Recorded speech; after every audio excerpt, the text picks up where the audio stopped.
Hey, everyone, and welcome to the SAG-AFTRA Foundation's Conversations at Home program. I'm Scott Mantz. Our program today is the journey of the working actor, and boy, are these actors working. So without further ado, it is my pleasure to introduce our panelists for the journey of the working actor, starting with Arian Moayed. He has just recently been in the hit film Spider-Man No Way Home, also seen on the HBO Max series Succession, and in the new Netflix series Inventing Anna. Arian, welcome. Thank you so much, Scott. Thank you so much for having me. Also joining us, he was seen in the amazing film directed by Regina King, One Night in Miami, also hit shows like The Wire and Fringe, John Wick 1, John Wick 2, John Wick 3, and I'm so excited to say this, the upcoming John Wick 4, and also, the hit series on Amazon Prime, Bosch. Reddick. Lance, welcome. Thank you. And also, I am a big fan. I've been a big fan of this actor when I first saw her in Sister Act 2 and the Brady Bunch movie. And talk about a working actor. My, oh my, what a working actor she is. She was in the film Bombshell. She was in shows like Girlfriend's Guide to Divorce and See Dad Run. She is in the upcoming season 2 of The Flight Attendant, and Season 1 was fantastic. If you haven't seen it, binge it right away.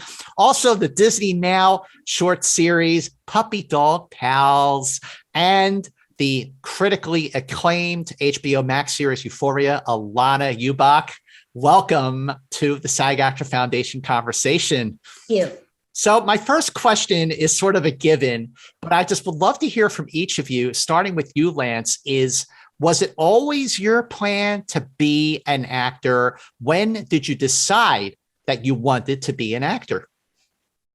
No, it wasn't. So I grew up studying, like music was my thing. I was kind of into sports a little bit, but music was really my thing. So, when I went to college, my first year I was at university, but then after my first year I transferred to music school. So I thought I was going to be a classical. After kind of slogging through music school, I dropped out because I realized I didn't want to be a classical composer. I really wanted to be a rock star. And I got married straight out of school. So, fast forward 2 years later, I've got a 1-year-old and I'm working, my daughter was born the year after that. She's 1. And, I was working like 3 jobs, 7 days a week. And then I did that for about a year. And then I had a severe back injury while I was working. I just started thinking, if I keep doing this, I'll be doing this for the rest of my life. So I'd acted in college for fun. So I knew I was good at it. So I thought, well, I could sing and I can act. So let me try that. I went on a couple of musical theater auditions. It became very clear to me that I have a nice voice, but those people were singers. So then I started going on straight acting auditions in local community theater in Boston. And I just started getting cast. And then a year later, I took an on-camera course at a casting agents, the biggest casting agency in Boston at the time, College Pickman. And Patty Collins really liked me, so she started bringing me in. And then a year later, I applied to the drama school at Yale on a lark and got in. So at 29 with a 3-year-old, I was at the Yale School of Drama. And then that pretty much changed my life. Wow, fantastic. What a journey that is right there. How about you, Alanna? How did you was it your dream to always be an actor, or did something inspire you to make that choice? Oh yeah, no, my parents are immigrants. So when my mother's Mexican and my father's Puerto Rican, and they just started to make money. He had this lithography business, and once he started doing porn magazines, the cash just started flowing in, and he became a really big gambler. So on the weekends, we'd fly out to Vegas, and if he won a really great craps game, he would pay for like front row dinner seats to Charo and to Captain and Tennille and Donnie Marie Osmond. And I remember watching them one time, and my mom said that I asked them, do they go to the bathroom? Do these people up there go to the bathroom? Like, do they have to go pee? And my parents they thought it was hysterical. I said, of course, those are real people. They rehearse and they get paid to go up there every night and perform. And I said, I want to do that. I want to do that. And I was like 4 years old, and I asked Santa for a stage. I wanted a stage so I could perform for my family. And my dad's best friend was a carpenter. So as a joke, they built a stage for me when I was like 4 years old, and I'd give flyers out at the dinner table for my performances on Friday nights, and I'd perform. But yeah, from the time I was a kid, they were like, "Oh yeah, Alana's going to be an actor. She's definitely going to be an actor." So when I was 10, I grew up in LA, and I enrolled at the Lee Strasberg Institute. It was a great, great, great school. And then by the time I was 13, I started going on auditions, and my mom and dad hated taking me to auditions. So my dad would put me in a cab back then, and I'd take cabs to auditions. And finally I came home and I was like, "Mom, Dad, I think I got something. It's this pilot with Aaron Spelling." My dad was like, "Oh, Aaron Spelling, that's very good. Aaron Spelling is big time." And so I was Taft-Hartley. And then after that, I started taking, my mom and dad were so excited when I finally got my license, because they were like, "Oh, good. We don't have to worry about who's driving you to these things." And, you know, my dad had basically an account at a cab company. And that's how I took myself to auditions, because my mom and dad were running a business. So I really didn't have a stage mom or a stage father. I was just doing it on my own. And then when I was like 16 and finally able to drive myself and go over to my sides in the car before going into the audition, that's when I started booking. That's when I really started booking. And I never really became like a Lindsay Lohan famous lead actress. I was always the friend. And I sort of stumbled into character acting. And I thought, oh, this is super fun, because you can age the way you want. You don't have to worry about how you're dressed when you go out. I never get bugged. I never get recognized or any of that stuff. And it's a lot of fun. I mean, you know, I don't think I'd have it any other way, but you never really know how you're going to land in the business. Some people said, "Alanna, you should try stand-up." I was like, "No, I'll be an alcoholic. I'll be such a drug addict." No, I'm not doing that. But you start to, you know, it's what you sort of find what you love in the characters. You're like, "Oh, that's a really wacky character." And I was always attracted to actors like, I wasn't attracted to the Julia Roberts and all the leads. I was attracted to like Cloris Leachman and Dana Hill and Richard E. Grant and you know what I mean? Hank Azaria. I mean, I was so turned on by their performances, and I thought, yeah, I definitely want to do something like that. Just keep people guessing, and that's it. So I got to say, Alanna, you know, hearing you mention those names, I'm going, now I get it. but boy, is that, you know, worked in your favor. Arian, I want to ask, you know, that same question, not just, you know, what made you become an actor, but like what actors, what movies made you go, that's it. That's what I want to do. Yeah, I mean, you know, it's crazy. Today's my birthday. Oh, happy birthday! Thank you. And I'm thinking about all your guys' responses, and I'm thinking about my own kind of journey about this. And I was born in Iran, and I came to this country at a young age. And when we came to this country, my parents didn't speak any English. And I found out at a very, very young age that if I could make my family like laugh, like everything would be like so much easier. And then, so I think that's kind of where it kind of started, to be honest with you. I just was like, I'll just make everyone laugh. And then that kind of like, and going to answer your question, Scott, also my parents grew up in Iran, and in Iran at the time, the movies that they were watching were 20 years prior to that. Do you know what I mean? They weren't watching the first run. We weren't getting Star Wars immediately. And so, so what my parents loved, my father loved Hitchcock and loved Charlie Chaplin and loved Buster Keaton. And so as a young boy, I'd watch these shows and I would be completely mesmerized. And I remember going into my room and trying to do pratfalls and trying to figure out how to like bump into a wall or like how to like become drunk or something like that. I was like 7. And I had no English skills either, but you didn't need English skills. And so that's kind of like, and again, I'm saying that as a 42-year-old man looking back at that time. I wasn't like, this is what I'm going to do. But my journey kind of was there. And then after I got out of ESL classes, even though reading wasn't easy for me, what was happening is I just started really just falling in love with the stage. And in this north suburb of Chicago that we grew up in, they had a lot of arts, and I just kept on doing it. And I applied for every college, Lance. I did not get into Yale or any Juilliard or anything like that. I got into Indiana University, in which I ended up doing like 15 shows in 4 years. And at that time, that was my training, really. And then 9/11 happened while I was at IU. And because at the time, again, I wasn't saying this like super out loud, but this is how I felt.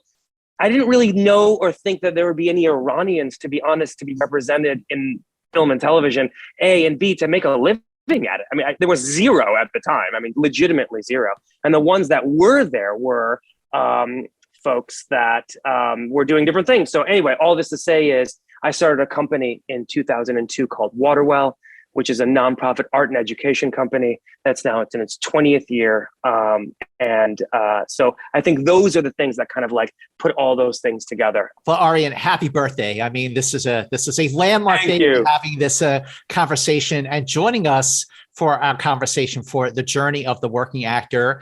He also has a short series on Disney now called Mirror Royal Detective. You've seen him everywhere in films like $1 Million Arm, Ruby Sparks, and just the other day when I watched The Proposal for the 12th time, also in the Hulu series This Way Up, the Paramount Plus series Evil, and the Hulu film Crush.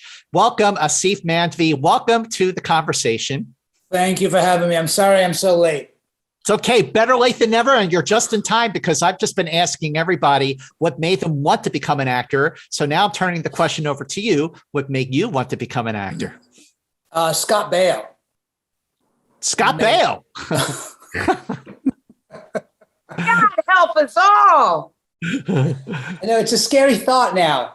I was a little kid in England, and one Christmas Eve, I was about 13 years old, and one Christmas Eve, a movie came on called Bugsy Malone, and it had all these kids in it. I don't know if you guys remember this movie, Of course. Oh yeah. So Bugsy Malone comes on the TV, and I had never seen a movie.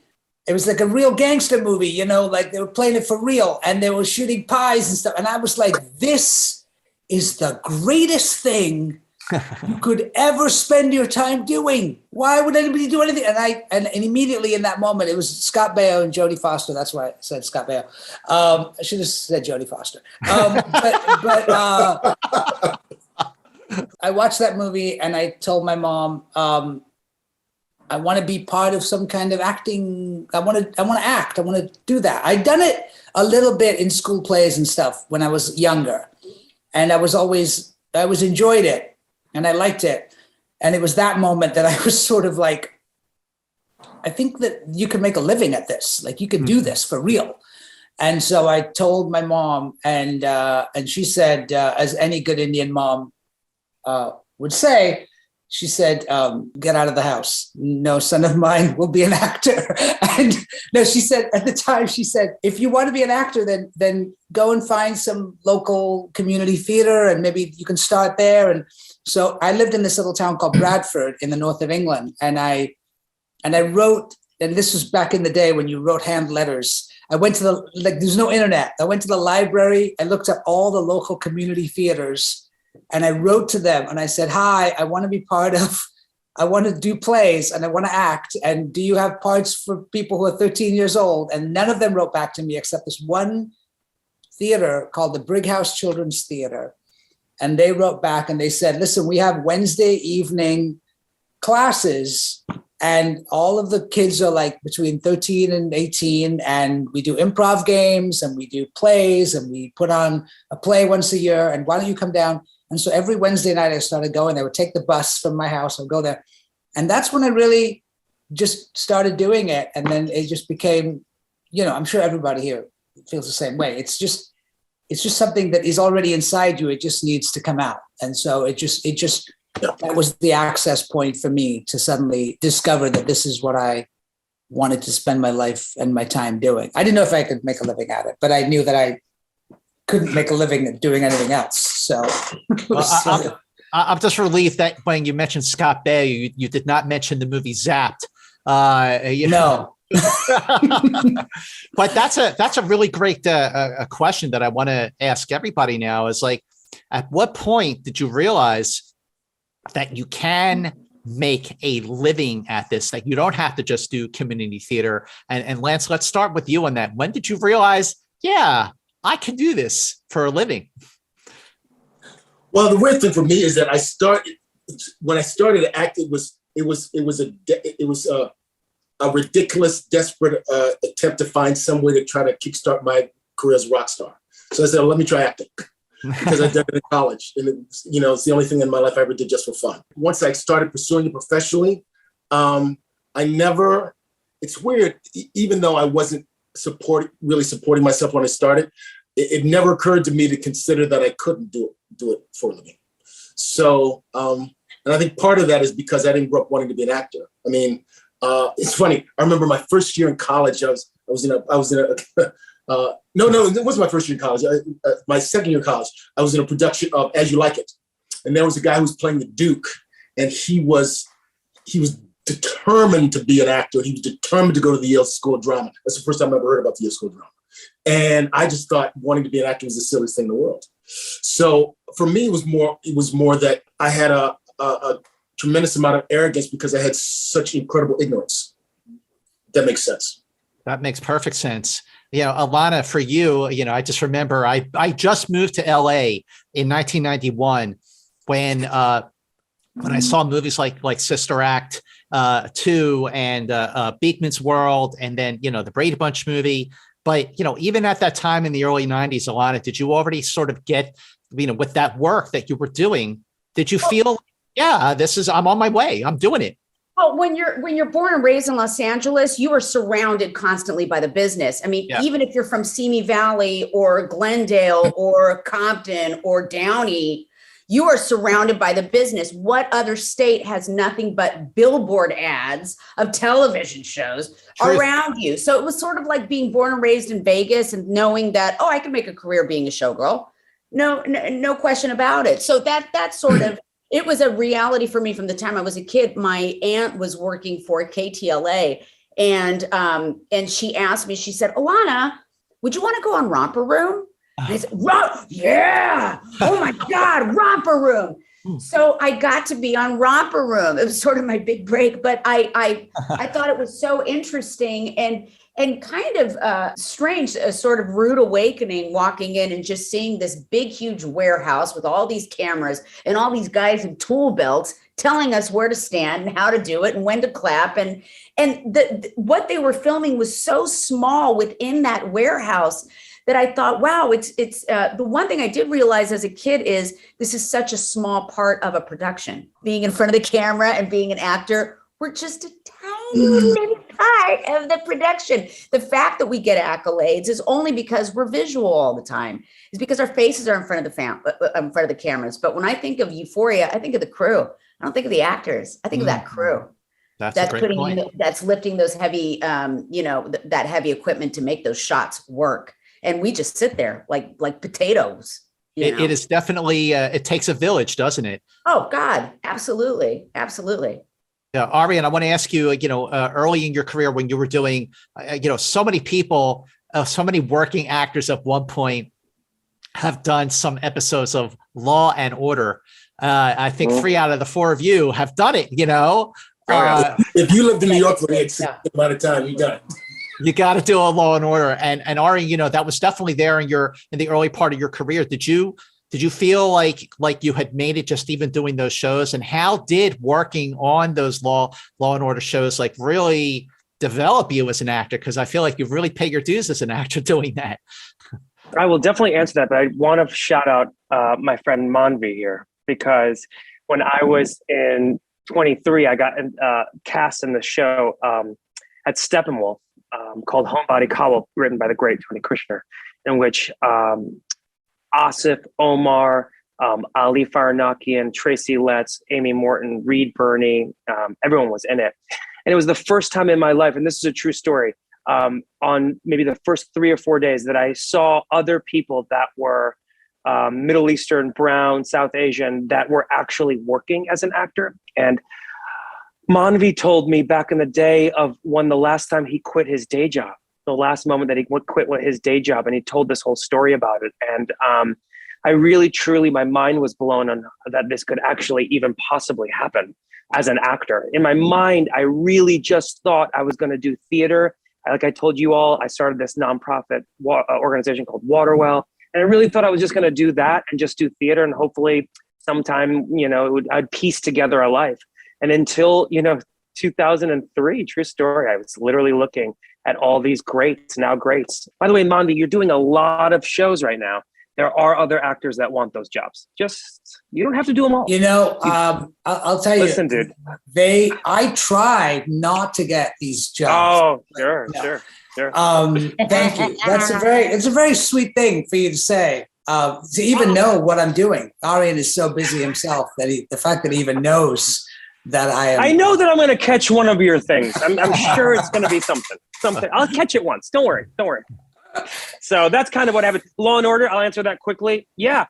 Everyone was like, you have to be on Law and Order. And then I didn't really realize what we were talking about. But yes, but I almost did the whole 3 twice. I almost went around the universe twice. So I did a Criminal Intent, SVU, regular, did another Criminal Intent with a different character. I was going for the double circle, but didn't happen. Yeah, Mandvi, I want to ask, I read a quote of yours that I want to share. You said, when you're brown and Indian, you get offered a lot of doctor roles. And early in your career, did you feel like you were being typecast in certain roles? And if so, how did you break out of that? Well, yes, I did feel like I was being typecast in certain roles. And, that was just part of the deal. Like when in the early 90s and mid 90s, like basically the roles I played were cab drivers, doctor, the guy owning a deli, and it was anywhere between sort of South Asian to Middle Eastern to, whatever, but any brown person that with an accent. And then, so I think for me, honestly, part of getting out of that has not just been me, but it's also been a shift in the business itself and the cultural awareness and the when I started out and when even Arian and all of us probably, it was before, the Mindy Project, and it was before Aziz, and it was before brown faces that were sort of at a level where they were writing and creating their own stuff. Today Arian's creating The Accidental Wolf, and you know what I mean, and you've hired a lot of brown faces on that show, and but the fact that he's helming something like that wasn't happening even 10 years ago. So there's been a shift, and more roles have opened up, and there's been more opportunities. And I see today more opportunities for brown actors and African American actors as well. Just people of color in the business itself. Like when I first started out, I could get work, but mostly like doing Shakespeare. Mm-hmm. So because in Shakespeare they would just cast blind. You could have a brown guy be the brother of a white girl. You know what I mean? It was all fine. So I knew there was a point in my career where I was sort of doing regional theater. I came to New York and I was sort of getting cast in Taming of the Shrew or King Lear or something. And I figured I could make a living just doing this, doing Shakespeare, because they were willing to cast brown people. On TV, it was a whole different story, So I think there's been a shift in the business, and you see more opportunities now. And Arian was joking earlier about me doing all these different shows. I also end up doing parts that Arian turns down. But the thing is that that what is true. That's not true. I appreciate you saying about that. Okay, Mr. Succession. But the thing is, I'm hosting this show called Would I Lie to You for the CW, and we were really trying to find an African American female to be one of the team captains, and we went to practically everyone in the business, from the top down, And what was amazing and also incredibly satisfying to me was that everyone was working. No one was available. All these Black women were suddenly I'm way too busy, I'm booked through September, And I thought, this is an interesting time right now where for the first time, people of color are working in a way where, they're not available. that's pretty amazing. That's pretty astounding. That is amazing. That's so great to hear. Lance, I want to read a quote of yours. You said, I hope this doesn't come back to bite me. Go ahead. No, it doesn't. Not at all. Actually, it's a great part of this conversation, because he said, as a character of color, if I was going to have the types of opportunities that I deserved and continue to have them, I was going to have to start creating those opportunities for myself. So at what point did you start to feel that you were creating those opportunities for yourself and that you were getting those opportunities for yourself? Well, interestingly enough, as far as successfully creating those opportunities for myself, really just now, literally. Fingers crossed, you just attach a director to a film that could be really great. But as far as actually succeeding in that, I never did. However, it's really interesting. I feel that things changed kind of as number one, my representation changed, and as the culture shifted. You know, when I came out of drama school, it was the early 90s. Mm-hmm. So there was an explosion of Black talent in Hollywood. And then, you know, I was cast in The Wire, which ironically was the first pilot I ever booked. You know, 7 years out of drama school, it's the first pilot I ever booked. Wow. So it's the first pilot I ever booked, and I'm 40 years old. And it happened to be The Wire. But I just thought that, given that, you know, The Wire happened we shot the pilot in 2001. The first season was 2002. So it was in the wake of all, all these great Black movie stars that happened in the 90s, Denzel and Wesley and Morgan. And so I just thought all the doors are going to just burst open after The Wire, because we knew how good it was. And when it came to award season, it was crickets. Mm-hmm. When it came to more opportunities outside film opportunities, it was crickets. Mm-hmm. And so, I mean, I was happy to have the work. I was happy to be on a show that I knew was one of the best shows in television and to be the second lead. But I was, you know, I was like, man, I thought I've made it. I'm going to really make it. And then it's like, what? So, and then the next show that I was in, even though it was successful and it was a hit, it was an incredibly frustrating experience. Fringe was an incredibly frustrating experience, to the point where it really almost broke me. Wow. Like I wanted to quit acting when that show was over. And if I had been able to afford to not work, I wouldn't be an actor anymore. Hmm. And while we were shooting the last season of Fringe, I got cast in this film called White House Down.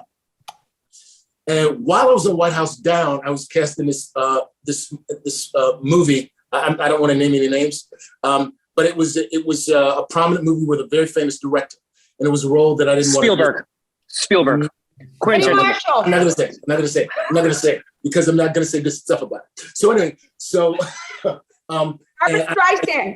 I didn't want to do it because I didn't want to do it for a number of reasons. But anyway, it was one scene, and then they wanted me to come early to rehearse. And I remember, I didn't want to do it. So I remember I knocked on Richard Jenkins' door because we became very friendly.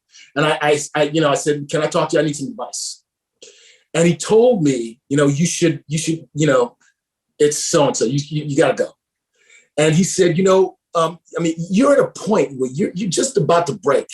I said, oh, come on, man. He said, how old are you? I said, I'm 50. He said, I'm 65.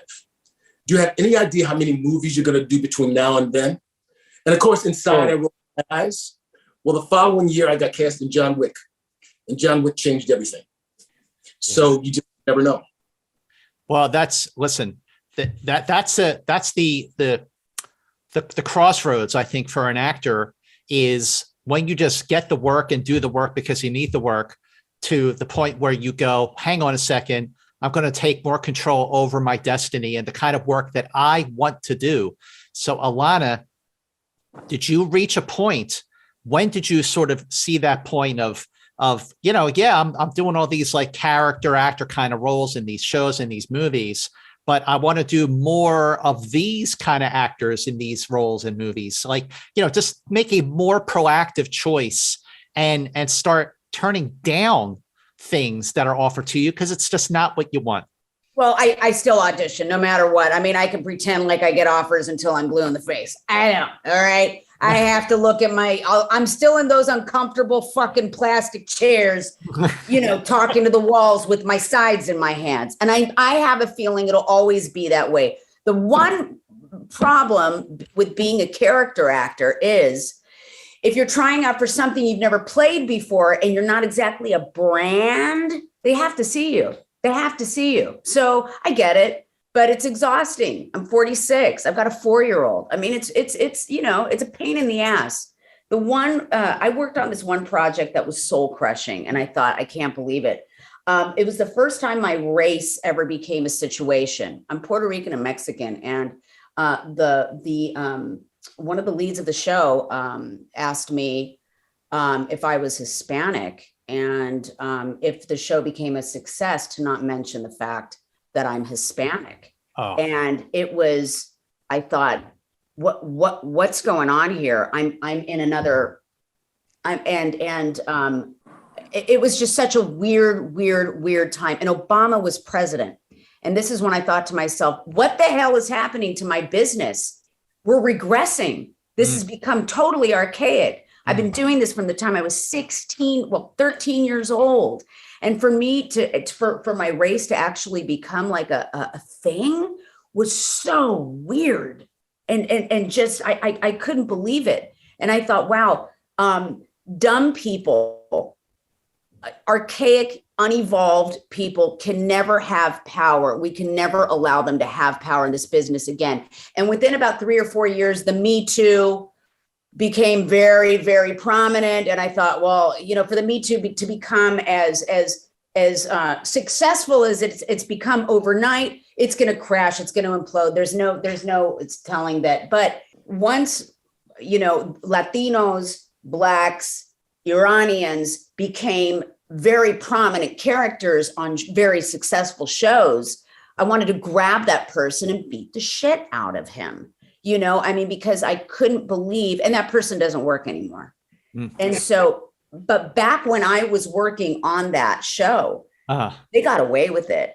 And there was nothing I could do because it was already a moving train. I remember calling my lawyer and saying, should I quit? And he said, if you quit, you're going to get a reputation of being a real pain in the ass, Alanna. You're going to be like a Nicolette Sheridan, because women, when we complain, we complain through our lawyers. We complain through, other, and before you know it, they're like, oh, I'm not going to hire her on something because God forbid we say anything, she's going to get pushed out of shape and she's going to sue us. So I had to keep my mouth shut.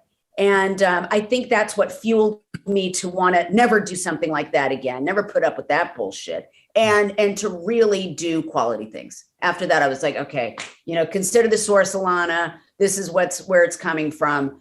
Quality work is now where it's at. And ever since then, I've been working with nothing but very, highly intelligent, very cool artists that get it, that are culturally sensitive, that understand.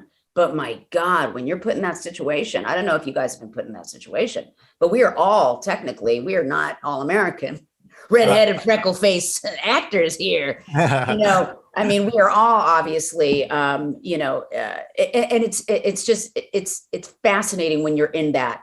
I don't know if you guys have ever experienced racism on a set. It's hardcore, man.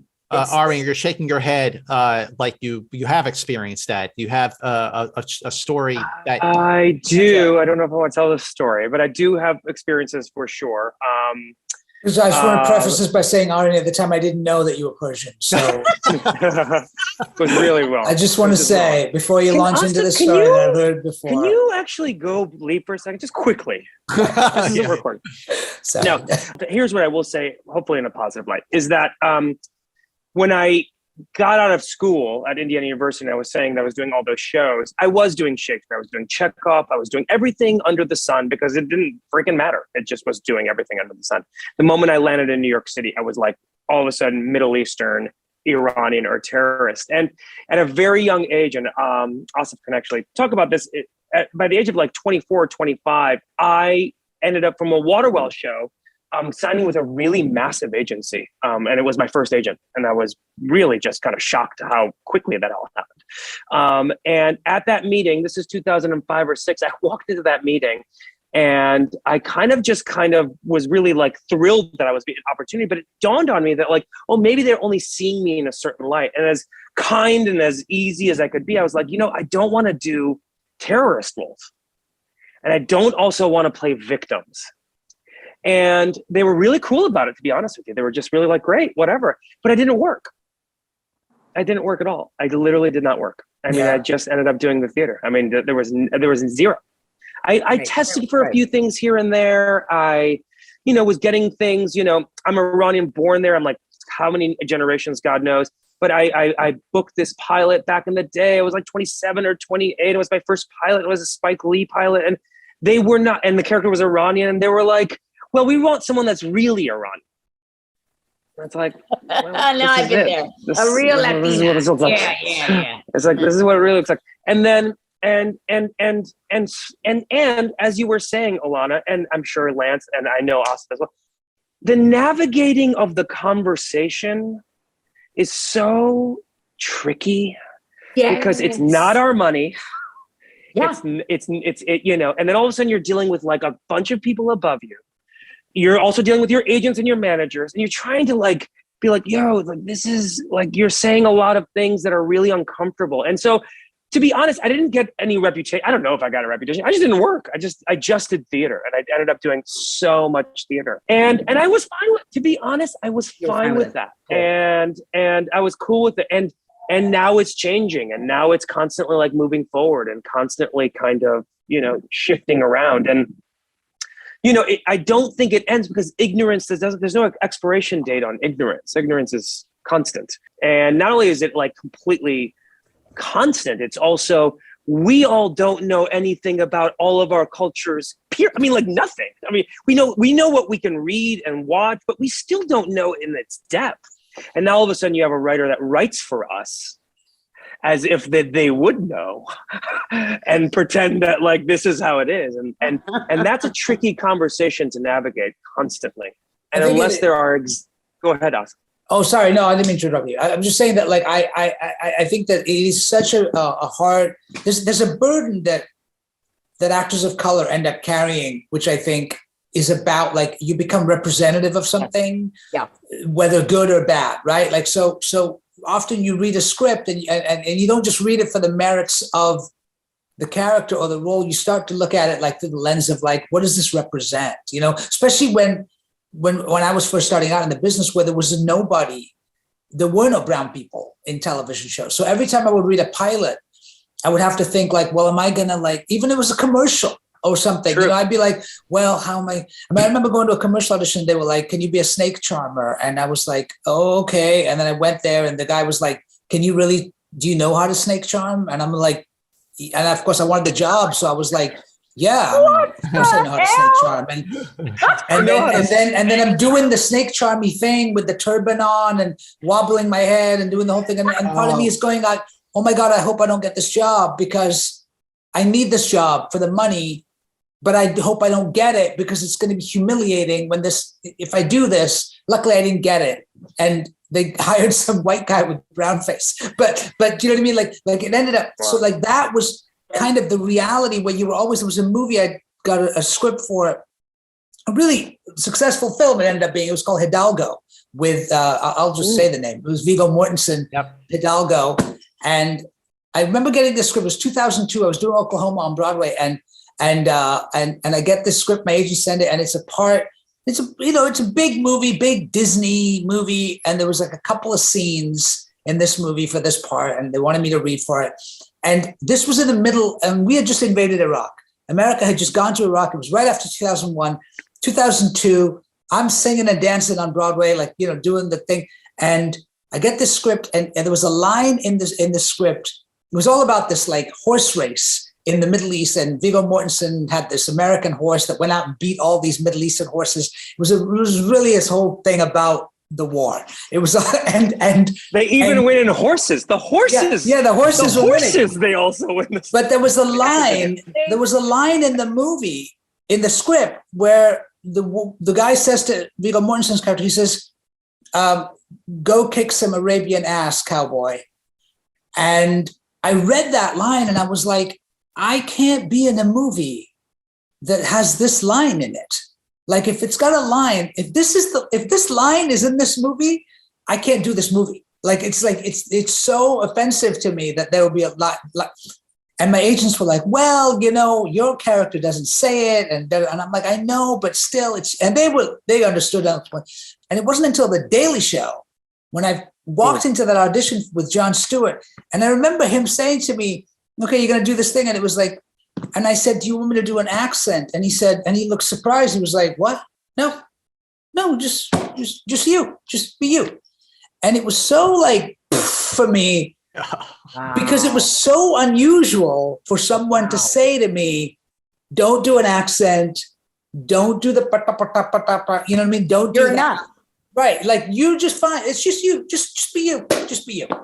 And I was like, wow. And then I got to work with these incredible writers and people who were like really sort of quote unquote got it, in a way. And I got to be me, and that was a life-changing experience for me. But it was that, like what Lance was saying, that wasn't until I was like 40, like I got that. Like up until then, it was like, I was like, doing all that.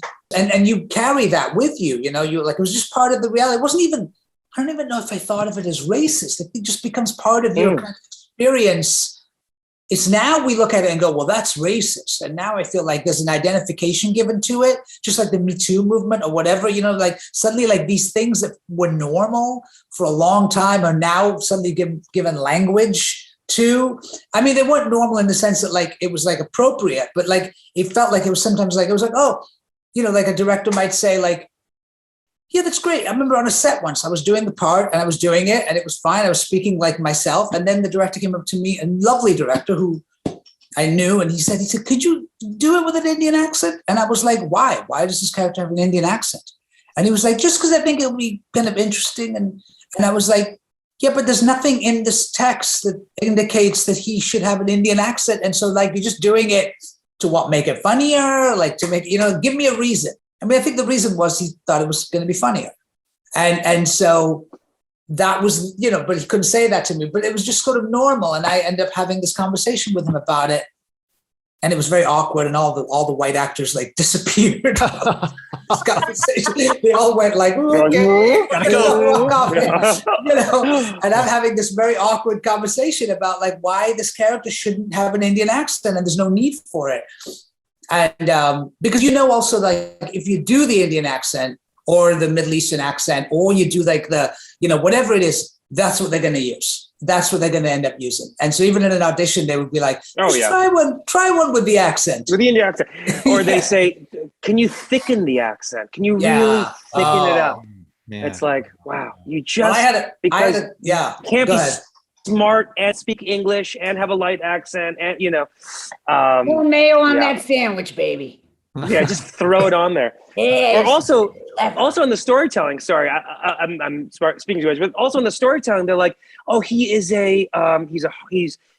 was born in Iran. He went to the States. He's a Harvard grad. Now he's a professor at Harvard, and now he wants to revenge the death of his dad. It's like, he went through Harvard twice, and now he's going to do it. Like, that is some, like, deep stuff, man. Like, all of that. He went to Harvard 2 times. And at the end of the second time, he's like, now is the time I'm going to get my revenge. It's like, that is some deep stuff that you guys believe in us, that we think that we are, my brother fought in the Iran-Iraq. I say this all the time and it makes people uncomfortable, but it's true. My brother fought in the Iran-Iraq war for 2 years. My cousin died in the hands of Iraqis. I don't want every Iraqi dead. Like, what sense does that make? You know what I mean? Like, but they don't, again, ignorance has no expiration. It's just more of it. And more of it. And I can't wait to use that. Ignorance has no expiration date. I have to use that from now on. It really doesn't. It just ignorance has no expiration date. Wow. Crazy always wins. Alanna, I have to say, when you told your story about the television show and being asked not to reveal that you're Hispanic or Latina, yeah, that surprised me only because I thought, really, that's the first time that happened? I mean, I was actually shocked that was the first time that happened to you, that you didn't. Well, I mean, I mean, in all intents and purposes, and I know, look, I know what it's about.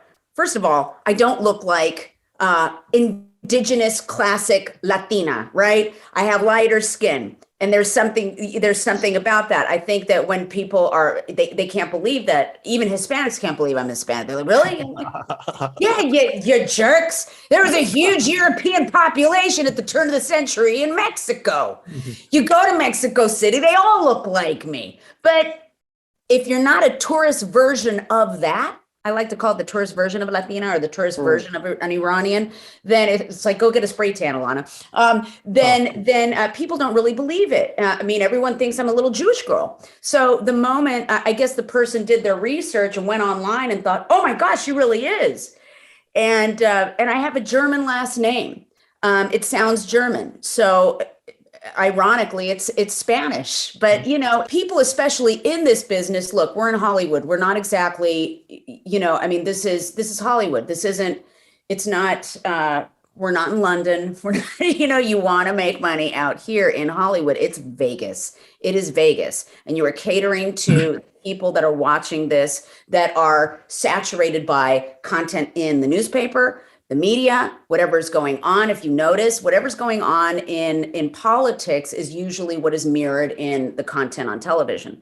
And so, a lot of people haven't even flown to other countries, let alone. So when they sit there and they watch a television show and you try to convince someone that this person actually is what they are, they must look like the tourist version of it. Otherwise, they just can't wrap their heads around it. It's a fascinating thing. But I went, through my entire life, it was very strange too. There's actually, racism within my culture because of colorism. It's a very big thing. It's very prevalent, and it's a fascinating thing. So when I finally experienced it at work, I thought, oh my God, this is. You get into this business because you think that, most people are really evolved and have a lot of integrity, but a lot of people don't. A lot of people just won the lotto and they're surrounded by a bunch of yes people that are frightened of them and really trying to justify their jobs. It's a test of one's patience. It's a test of just trusting that time and karma always prevail. And that is it. And to sort of leave the person alone and realize that there's nothing you can do to fix that person or anything like that. But what you can do is make sure that, you take action. All of these, there's a lot of people with very strong opinions about this now, obviously, because of what's happened in our country. And so I think now no one's going to get away with it anymore. And that's a beautiful thing. But I started out in the 80s and a lot of people were getting away with it. Well, that is hearing everybody talk about the various obstacles that you had to overcome and how things have definitely changed. And there's certainly a lot more change that has to happen. I mean, clearly, to be a working actor has enough obstacles to overcome. It's difficult. You know what I mean? Like it's so hard to be an actor and make a living at it. And then to have to deal with the various obstacles that you've had on top of that. Yeah. I mean, but the fact that things are changing and they're going to hopefully continue to change, and the fact that all of you have absolutely navigated your ways into I started at the top of this conversation by saying this is a journey of the working after conversation, and you're all working a whole lot. So, but because you all have been working so long and so much, I would love to also hear, starting with you, Lance, about of all the work you've done, after having a breakthrough with so many of the shows that you've had, what is the most challenging and the most rewarding and the thing that you are most proud of? What is the work that you really that's it? That's my legacy right there. Wow. I can't believe it, because I feel like I'm speaking out of both sides of my mouth after what I just said about all the horror shows in my career. I feel like I've been so fortunate. I don't know what to pick. In terms of the legacy, probably The Wire. In terms of how I feel about my work, only because I feel like, even though that, I'm just gonna say it, even though that experience on Fringe was really hard, and it took me over a year to get back my work ethic and my self-confidence. By the time I got to Bosch, there was something about my work in Bosch that was just looser. And so in terms of just the quality of my work, I'm more proud of, I don't want to say I'm more proud. I mean, he's a different character, he's a different age, but I'm really proud of that. And in terms of just how much fun it's been, John Wick. Oh, John Wick. Yeah. Of course. Yeah. And probably the hardest thing I've done is a movie I just finished. It hasn't come out yet. Yeah. Well, Alanna, I want to turn that question over to you because, in more recent years, you've really made this transition from doing, comedic roles to much more serious roles. So, even in more recent years with a film like Bombshell, what is the work? Same question that was the most challenging, the most rewarding, the most fun for you. I think really it had to do with the birth of my son and meeting my husband. I mean, I had confidence, but I really didn't have that sort of, I didn't know who I was. And when I finally, it's interesting, when I finally found a life partner, and then I knew what it was like to get pregnant and to give birth. After that, I was like, I give birth. What did you do? You know what I mean? It really changes a woman. And being in my 40s and really being confident in my own, old smelly self and not giving an F what other people think really does help. And also realizing that what we do is being private and public, and the self-consciousness goes out the window. The ego goes out to the window. And I think, my contemporaries, when I first started out, we were very cocky and worldly, and we thought our crap didn't stink. And a lot of us did not survive. Mm-hmm. And a lot of us peaked in our 20s. And if you don't find humility in some kind of personal life experience, and I found it in my life partner and giving birth to my son, then, it's and also the loss of my mother. And that really, I think, after that, you're very much aware of the importance of mortality and that we're all on borrowed time. And that life is fleeting, and why not go for everything, right? Absolutely. And we're all going to die. So you realize that. I think grief and loss really did put everything into perspective for me. I hear you, and I completely relate. Sure. Completely. I bet. Yeah, Scott. Yeah, you do. Yeah. Arian, I want to ask you this question too about like the role, the show, the film that, because you're also directing now, that you're most proud of. What was the most challenging, and sort of what sort of like changed the course for you? I did this show on Broadway called The Bengal Tiger at the Baghdad Zoo that starred myself and Aasif Mandvi. I'm looking at Aasif. It starred myself and Robin Williams. And it was a show that you get confused all the time. All the time. And he was an amazing person and a human being, and I got nominated for a Tony Award from that. And it really doubled down with the idea that I just need to stick to my own guns with regards to the kind of art that I want to make. The show was really, really this was 2009, I got cast, and 2011 was on Broadway. And it was a show that was really, really tricky because it was about an Iraqi translator who just wanted to be an artist. And all the messiness of all that. And I really found that to give me the confidence to kind of move forward, A, and B, and most importantly, is I got to meet Robin, and Robin's philanthropy and his ability to help others is something that I needed a guidepost in some sort of fashion like that were outside of the people that I was reading in books. And Robin became that for me.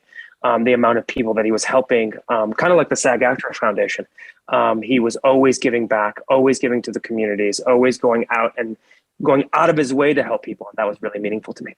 Wow, fantastic. And Mandvi, how about you? What role, what film, what show was the most challenging, the most rewarding, the most fun for you?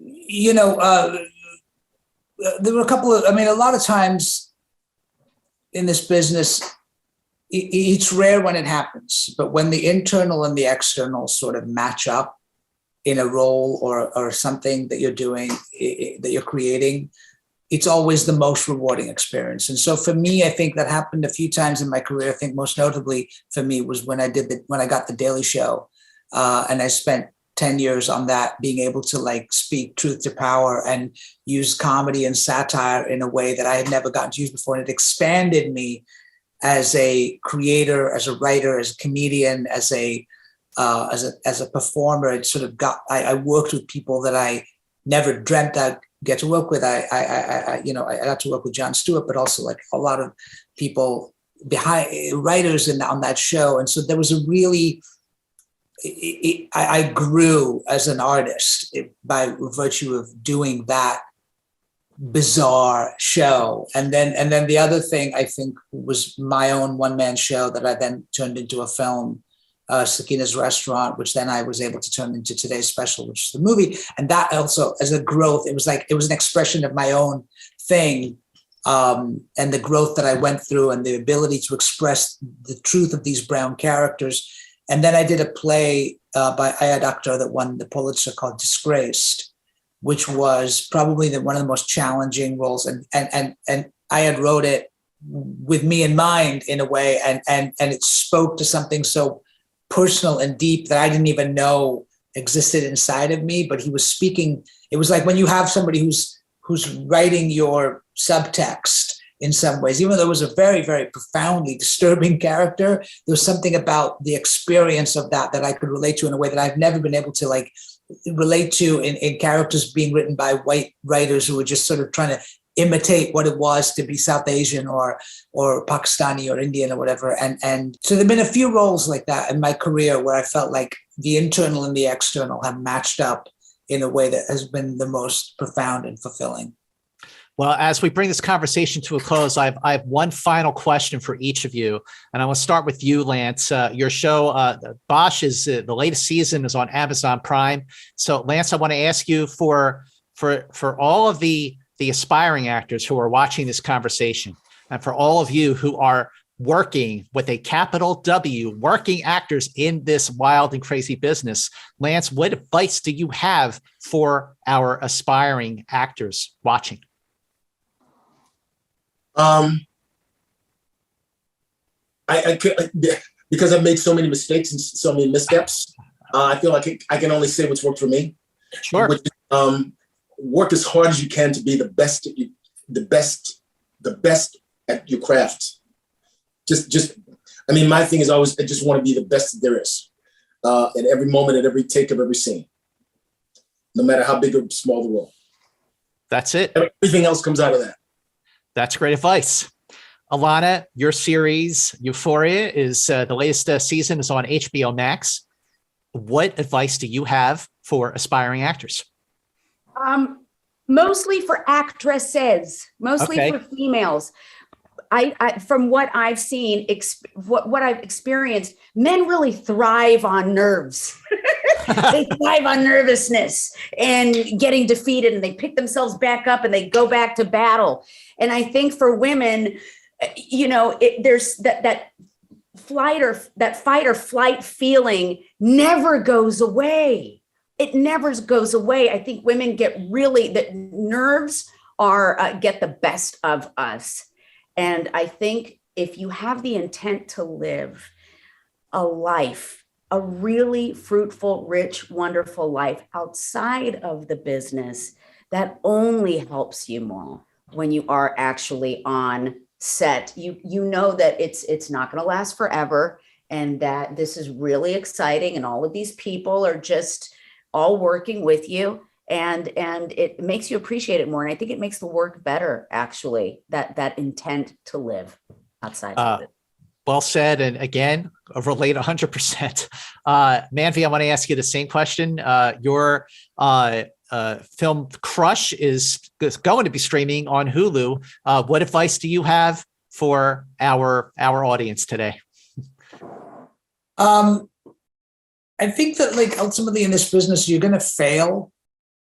more than you ever succeed, just embrace that as a reality. I think that most of the things you attempt to do will fail. But then those things that succeed, those will be rewards that you will have learned and earned along the way.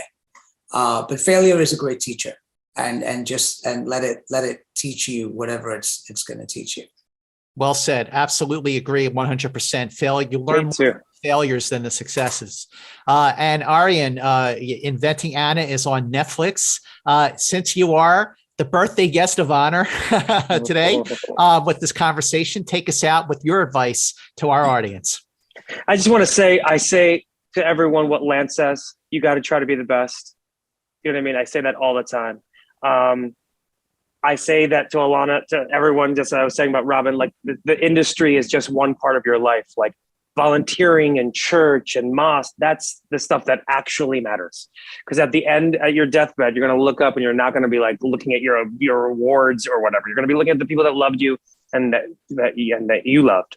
So I agree with that. And I agree with Aasif as well. Like, the whole thing is a failure game. I mean, so I just want to say that, like, I literally say these things to students. But one thing that I add now is that there's a reason why agents and managers get 10% is because they do 10% of the work. You're doing 90%. That's you. You know what I mean? Like, that's the whole game. It's the 90% of you. So you got to work harder than everybody else, because there's someone that's just going to work harder than you.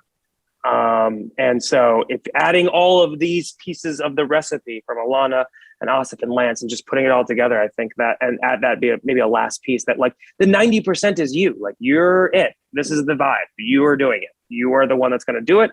And so make it happen and just do it. So make it happen and just do it. Those are great words to go out on. I've been moderating conversations for the SAG-AFTRA Foundation for, I think, like 12 years now. And this absolutely is one of the most inspiring and rewarding and wonderful conversations I've had the honor to moderate. I want to thank all of you, all of the panelists, for joining us on this holiday weekend. I want to thank all of you for watching this SAG-AFTRA Foundation conversation at home. My name is Scott Mantz, and all the best, and we'll see you next time. Thank you again. I want to meet you all in person. Yeah, same. You guys are so lovely. What a treat this was. Absolutely.